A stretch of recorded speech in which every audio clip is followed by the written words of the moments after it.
নমস্কাৰ মই এপলিনা টাইমিটলৈ স্বাগতম জনাইছো আৰু লৈ আহিছো আজিৰ দিনটোৰ পুৱাৰ প্ৰথমটো খবৰ বিটিসি সচিবালয় ভাঙি লণ্ডভণ্ড কৰা প্ৰতিবাদকাৰীৰ লক্ষ্য আছিল হাগ্ৰামা মহিলাৰী ইউপিপিএল আৰু এপছৱে হাগ্ৰামা মহিলাৰীক বিচাৰিহে এই লণ্ডভণ্ড কাৰ্য সম্পাদন কৰিছিল বিটিসিৰ সচিবালয়ৰ ভিতৰত কিন্তু যিসকল লোকে বিটিসি শেষ কৰিবলৈ বিচাৰিছে তেওঁলোকে বিচাৰিলে বিটিসি শেষ হৈ নাযায় হাগ্ৰামা মহিলাৰীয়ে ডাঙৰ মন্তব্য কৰিছে যে সচিবালয় নহয় ইউপিপিএল এপছৰ লক্ষ্য আছিল মই যদি সাহস আছে সন্মুখলৈ আহক আগবাঢ়ি আহক যদি সাহস আছে ইউপিপিএল আৰু এপছু কাৰণ ইউপিপিএলৰ লক্ষ্যই হৈছে যে হাগ্ৰামা মহিলাৰীৰ বা বিপিএফৰ যিসমূহ উন্নয়নমুখী কাম সেই কামসমূহত বাধা আৰোপ কৰা কিন্তু তেনেধৰণে তেওঁলোকে বিচাৰিলে বাধা কৰিব নোৱাৰিব কাৰণ বিপিএফৰ লক্ষ্য হৈছে কেৱল মাত্ৰ বিটিসিত উন্নয়ন কৰা হাগ্ৰামা মহিলাৰীয়ে বিটিসিৰ সচিবালয় লণ্ডভণ্ড কৰা সন্দৰ্ভত আজি পুনৰ ডাঙৰ মন্তব্য কৰিছে লৈছো এই মুহূৰ্তত সবিস্তাৰে খবৰ বিটিসি সচিবালয়ত সংঘটিত ঘটনাত এপছু আৰু ইউপিপিএল জড়িত এয়া সম্পূৰ্ণ ৰাজনৈতিক অভিসন্ধিৰেহে বিটিসি সচিবালয়ত লণ্ডভণ্ড কৰিছিল একাংশ প্ৰতিবাদকাৰীয়ে এপছু আৰু ইউপিপিএল একেটা মুদ্ৰাৰে ইপিটি সিপিটি এই প্ৰতিবাদৰ কাৰণে শিক্ষাৰ্থীসকলক দোষাৰোপ কৰিব নোৱাৰি বিটিসি শেষ কৰিব বিচাৰিলে শেষ হৈ নাযায় যিসকলে বিটিসি শেষ কৰিব বিচাৰিছে তেওঁলোকে বিচাৰিলে বিটিসি শেষ হৈ নাযায় মই মৰাৰ পিছতো বিটিসি একেই থাকিব বিটিসিক একে ৰখাৰ বাবে সিদ্ধান্ত গ্ৰহণ কৰা হৈছে মুখ বিচাৰিছিল বুলে এবাৰ হাত দিয়কচোন এয়া হাগ্ৰামা মহিলাৰে কৈছে যে মুখ বিচাৰিছিল বুলে এবাৰ হাত দিয়কচোন ইউপিপিএল বা এপছৰ নেতাৰ সাহস আছে যদি আগুৱাই আহক ইউপিপিএল আৰু এপছৰ লক্ষ্যই হৈছে বিপিএফৰ কামসমূহৰ বিৰোধিতা কৰা তেওঁলোকৰ ধৰ্ম হৈছে বিপিএফৰ কামসমূহৰ বিৰোধিতা কৰা কিন্তু বিপিএফে কাম কৰি যাব মন্ত্ৰীকুটে জনজাতিকৰণক লৈ সদনত প্ৰতিবেদন দাখিল কৰিব সেয়া এপছু ইউপিপিএলে আগতীয়াকৈ জানিছিল কাৰণ প্ৰতিবেদনৰ ওপৰত যে আলোচনা নহব সেই কথাও তেওঁলোকে জানে আৰু পূৰ্বতেও হাগ্ৰামা মহিলাৰী চৰকাৰলৈ নাহুতেও চৰকাৰে কি সিদ্ধান্ত কৰিছে সেই কথাও তেওঁলোকে জানে মুঠকৈ তেওঁলোকে সমগ্ৰ বিষয়টো ভালদৰে জানে অসম চৰকাৰে জনজাতিকৰণৰ বিষয়টোক লৈ তেওঁলোকৰ লগতে আলোচনা কৰিছিল কাৰণ এই বিষয়টো খন্তেকতে লোৱা আলোচনা নহয় বা সিদ্ধান্ত নহয় দীৰ্ঘদিনীয়া এখন বৈঠক হৈছিল সেই বৈঠকৰ পিছতে সিদ্ধান্ত গ্ৰহণ কৰা হৈছে এই সন্দৰ্ভত মোৰ লগত কোনো আলোচনা কৰা নাই সকলো জানি শুনিও এতিয়া নাটক কৰিছে ইউপিপিএল আৰু এপছুৱে আলোচনাত কোনে কি সিদ্ধান্ত দিছে সময়ত সকলো গম পাব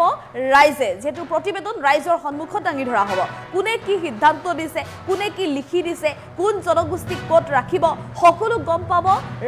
ৰাজ্যৰ জনসাধাৰণে ৰাইজক বেছি দিন অন্ধকাৰত ৰাখিব নোৱাৰিব এপছু আৰু ইউপিপিএলে সমগ্ৰ বিষয়টো এপছু আৰু ইউপিপিএলে আন দিশে লৈ যোৱাৰ চেষ্টা কৰিছে কোকৰাঝাৰ কাণ্ডক লৈ বিটিসিৰ মুখ্য কাৰ্যবাহী হাগ্ৰামা মহিলাৰীয়ে এই মন্তব্য কৰিছে এতিয়া এই ইউপিপিএল আৰু এপছুৰ বিৰুদ্ধে আমি পুনৰ জনাইছো যে ডাঙৰ খবৰ শেহতীয়াকৈ বিটিসি এটা ভয়ংকৰ ঘটনা সংঘটিত হোৱা সমগ্ৰ ৰাজ্যবাসীয়ে দেখিবলৈ পাইছিল কাৰণ বিটিসি সচিবালয়ত প্ৰৱেশ কৰি প্ৰতিবাদ সাব্যস্ত কৰিছিল প্ৰতিবাদকাৰীয়ে কিন্তু এই প্ৰতিবাদ সাব্যস্ত কৰিবলৈ যোৱা প্ৰতিবাদকাৰীয়ে প্ৰতিবাদৰ সময়ত এক প্ৰকাৰ হিংসাত্মক ঘটনা সংঘটিত কৰা পৰিলক্ষিত হৈছিল কাৰণ বিটিসিৰ সচিবালয় ধ্বংস কৰিছিল বডোফা নগৰৰ যি বিটিসিৰ সচিবালয় আছে বডোফা নগৰৰ বিটিসি সচিবালয়ত সোমাই লণ্ডভণ্ড কৰিছিল কাৰ্যালয় ভাঙি ধ্বংস কৰিছিল সকলোৱে এই কাৰ্য এতিয়া গৰিহণা দিছে ৰাজ্য চৰকাৰৰ তৰফৰ পৰা এই কাৰ্য গৰিহণা দিছে কাৰণ বিটিসিৰ যি সচিবালয় আছে সেয়া এক পবিত্ৰ মন্দিৰ হয় গতিকে এনে পবিত্ৰ মন্দিৰত যি স্থানৰ পৰা শান্তি সম্প্ৰীতিৰ কাম হয় উন্নয়নমুখী কাম হয় এই পবিত্ৰ স্থানত আক্ৰমণ কৰা কাৰ্য তীব্ৰ নিন্দনীয় এক কাৰ্য কিন্তু এইসকল শিক্ষাৰ্থী তাৰ বাবে দুখী নহয় কাৰণ শিক্ষাৰ্থীসকলক উচতাই দিয়া হৈছে শিক্ষাৰ্থীসকলক প্ৰৰোচনা কৰা হৈছে গতিকে শিক্ষাৰ্থীসকলক প্ৰৰোচনা কৰি এনে কাৰ্য কৰাটো সম্পূৰ্ণ ভুল কাম বা বেয়া কাম গতিকে এনে কাম কৰিব নালাগে কিন্তু এই কাৰ্যৰ বাবে বা এপছু আৰু ইউপিপিএলৰ লক্ষ্য হৈছিল কেৱল মাত্ৰ হাগ্ৰামা মহিলাৰীক আক্ৰমণ কৰাটো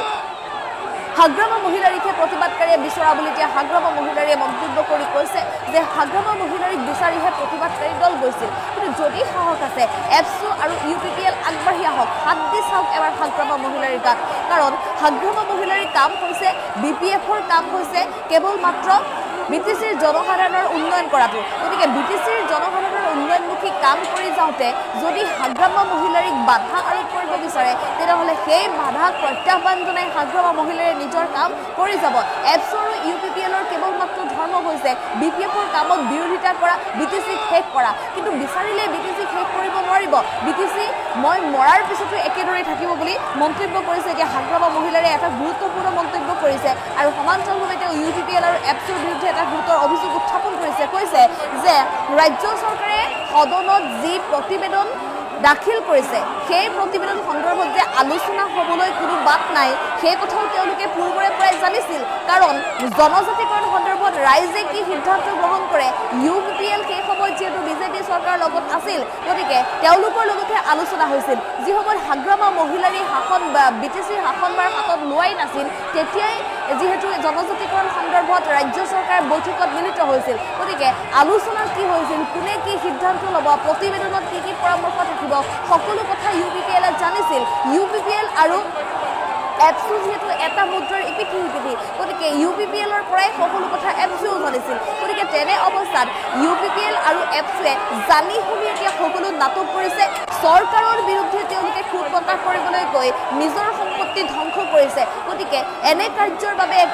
প্ৰকাৰ হাগ্ৰামা মহিলাৰে মন্তব্য কৰি কৈছে যে UPPL আৰু এপছুৱে বেছি দিন জনজাতীয় লোকসকলক অন্ধকাৰত ৰাখিব নোৱাৰিব। কাৰণ ৰাজ্য চৰকাৰে যি পদক্ষেপ গ্ৰহণ কৰিছে তেওঁলোকেই জানে সকলো কথা। গতিকে সকলো কথা জানি শুনি নাটক কৰা UPPL আৰু এপছুৰ সন্মুখৰ পৰা শীঘ্ৰে সমগ্ৰ ৰাজ্যৰ জনজাতিৰ সন্মুখত এই প্ৰতিবেদনত জনজাতিকৰণক লৈ যিসমূহ পৰামৰ্শ আছে সকলো পৰামৰ্শ পোহৰলৈ আহিব। আৰু এই বিষয়টোক লৈ কোনো কাৰণত আৰু অন্য দিশেৰে লৈ যাবলৈ চেষ্টা কৰাৰ যি কাৰ্য হৈছে UPPL আৰু এপছুৰ সকলো এক প্ৰকাৰ বিফল হ'ব। হাগ্ৰামা মহিলাৰীয়ে বিটিচিৰ সচিবালয় ভাঙি লণ্ডভণ্ড কৰা সেই প্ৰতিবাদৰ মাজত হিংসাত্মক ঘটনা সংঘটিত হোৱা কাৰ্য সন্দৰ্ভত আজি ডাঙৰ মন্তব্য কৰিছে। এই মুহূৰ্তত আমি হাগ্ৰামা মহিলাৰ মন্তব্য আছে, মন্তব্য আগবঢ়াবলৈ চেষ্টা কৰিম।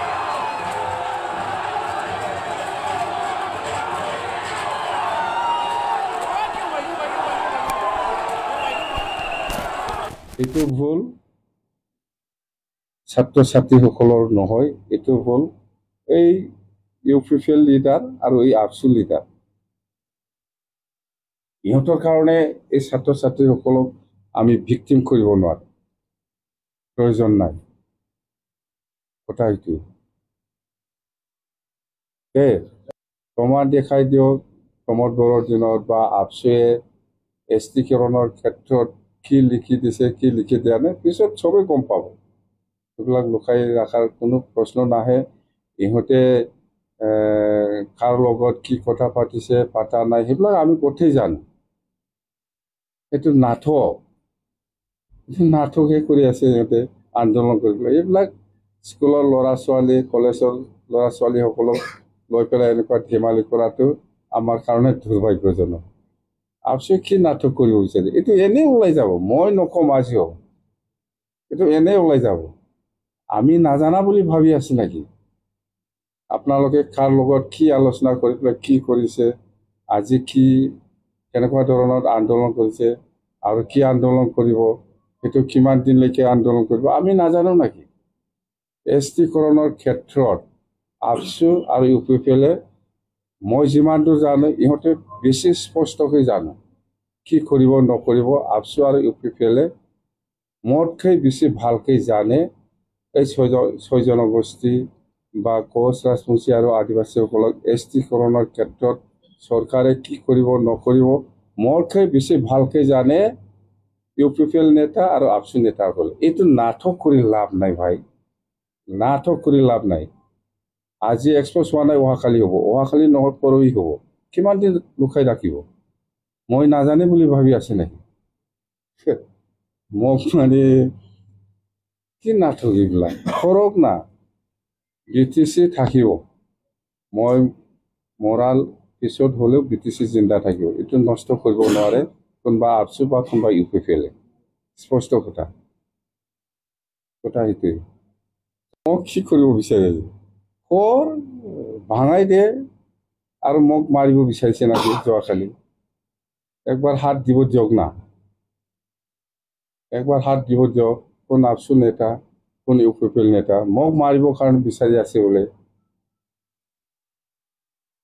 মোক মাৰিবৰ কাৰণে বিচাৰি আছে বোলে আপছু নেতা আৰু UPPL নেতাই। সাহস আছে আগুৱাই আহক না। স্পষ্ট হ'ব ৰাইজে লাহে লাহেকে কোনে কি ডিচিশ্যন দি পেলাই আহিছে দিছপুৰত এইটো স্পষ্ট হ'ব মই মোৰ মুখেদি নকম UPPL কোন নেতা আপচুৰ কোন নেতা আজিৰ দিনত 6 জনগোষ্ঠী ST কৰণৰ ক্ষেত্ৰত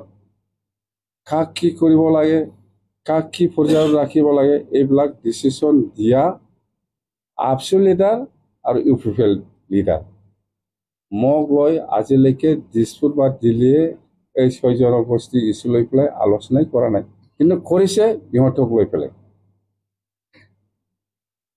বুজি পাইছে আল্লাহ আল্লাহ কৈ থাকিলে হ'ল কি নাটক কৰিব বিচাৰিছে ৰাইজক ইমান কিমান দিন ৰাখিব পাৰিব এনেকুৱা ৰাইজক আন্ধাৰত মানে কি কয় এইটো ৰাইজক মানে মিছলিড কৰিব পাৰিব অন্ধকাৰত ৰাখিব পাৰিব BTC শেষ কৰিব বিচাৰিছে কেনেকৈ পাৰিব BTC সাংগঠনিক মৰ্যাদা পোৱা এই BTC UPPL জড়িত আছে আপচু জড়িত আছে আৰু সেইখিনি কথা মই আজি ক'লো যে ইহঁতে ইলেকশ্যনত যে হাৰিছে UPPL বা আপচুৱে এইটো আজিলৈকে ইহঁতে মানিব পৰা নাই বা মানিব ইচ্ছা নাই পাব্লিকৰ যিটো ৰায় সেইটো আজিলৈকে ইহঁতে মানিবৰ কাৰণে খুব টান পাই আছে যোৱাকালি যিটো এছেম্বলিত হৈছে সেইটো স্পষ্ট কথা ST ইছ্যুটো চবেই জানে আমাৰ বড়োসকলেও জানে কোনোবা ৰাভা গাৰোসকলেও জানে একেলগে ষ্টেণ্ড দি আছে 6 জনগোষ্ঠীৰ ক্ষেত্ৰত ST কৰণ কৰাৰ ক্ষেত্ৰত কোনো আপত্তি কৰা নাই খালি এক্সিষ্টিং ট্ৰাইবেলটো একো ক্ষতি হ'ব নালাগে সেইটোৱেই আজি সেইটোকে বাহানা লৈ পেলাই যোৱাকালি এছেম্বলিত মোক বিচাৰিছিল বোলে মই কৈছোঁ এই BTCটো মই মৰাৰ পিছতেও থাকিব এছেটিছ এইটো মোক বিচাৰি একো লাভ নাই আৰু মই জিন্দা আছে BTC বাকী ৰাইজক মই এটাই মেছেজ দিম আজি মই মুঠতে BTCটো BTC হিচাপে থাকিব সেইটো একো নষ্ট কৰিব নোৱাৰিব কোনোবা UPPL কোনোবা আপচুটো সেইদিনাই কৈছে না মই সেইটোৱেতো কৈছে এইটো মই কৈ আছোঁ গ্ৰুপ অফ মিনিষ্টাৰে যোৱাকালি ST কৰণৰ ক্ষেত্ৰত এছেম্বলিত দাখিল কৰিছে লে কৰিছে সেইটো ইয়াৰ ওপৰতো ডিছকাশ্যন হোৱা নাই সিমানলৈকেও জানে আপচু আৰু UPPL সেইটো ডিছকাশ্যন নহ'ব জাষ্ট এছেম্বলি লাষ্ট দিনা লাষ্ট আৱাৰত সেইটো লে কৰি পেলাই জাষ্ট ৰাখিব সেইখিনি কথালৈকে আপচু আৰু UPPL নেতাই স্পষ্ট মই কি জানো মোতকৈ ভাল ইহঁতে জানে আৰু এইটো কি কেটাগৰী ৰাখিব নাৰাখিব কোনে ফাইনেল ডিচিশ্যন দিছে দিয়া নাই এইবিলাক মইহে জানো মই কিয় ক'ম নিজে এইবিলাক চব আউট হৈ যাব কোন UPPL নেতাই কি ডিচিশ্যন দি পেলাই আছে কোন আপচু নেতাই কি ডিচিশ্যন দি পেলাই আছে মই নাজানি নেকি মই কিয় ক'ম আপুনি সুধিলে মই ক'ম নেকি এইটো নিজে আউট হৈ যাব কোনে আলোচনা কৰিছে এই ST কৰণক লৈ পেলাই মোক লৈতো আজিৰ দিনত অসম চৰকাৰে সেই ইছ্যু লৈ পেলাই আলোচনাই কৰা নাই আলোচনা কৰিছে কাৰ লগত আলোচনা কৰিছে আপচু আৰু UPPL লগতহে এইটো ভুল ছাত্ৰ ছাত্ৰীসকলৰ নহয় এইটো ভুল এই UPPL লিডাৰ আৰু এই আপচু লিডাৰ